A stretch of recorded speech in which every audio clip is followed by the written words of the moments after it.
So ayan na nga, nakabili nga ako ng Molo wrapper sa Bata at murang-mura lang siya, mga 50 pesos lang, 20 peraso na. So ayan, nagawa na nga tayo ng siomay. Naisip ko mag-fried siomay para maiba lang, pero manok pa din yun. Yan, ginawa ko yan, yung niyadjad ko yung garlic, may carrots din ako.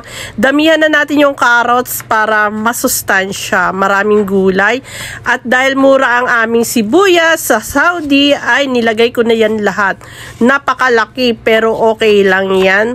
Iimpis din naman yan. Hayan, mayroon akong giniling na manok, black pepper, hayan, ginger, garlic, magic sarap, salt to taste, at ayan, pinagsama-sama ko na lang din yan lahat.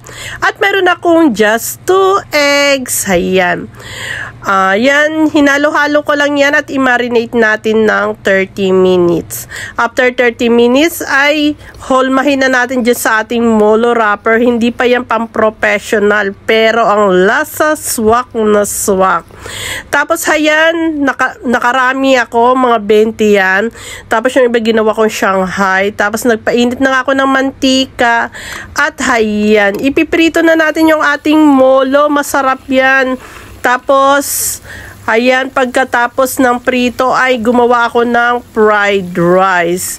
Talagang mag-i-enjoy kayo nito dahil malutong ang ating wrapper. Masarap talaga yan, guys. Try nyo na. Then, ayan, naggawa na ako ng fried rice. Garlic lang at saka konting itlog ang nilagay ko. Asin, syempre, at paminta. Tapos yun, may dahon-dahon ng konti. Ayan na nga ang aming ulam. May tuyo at saka may okra with garlic, chili garlic oil. Thank you for watching, Mama Chup Chup.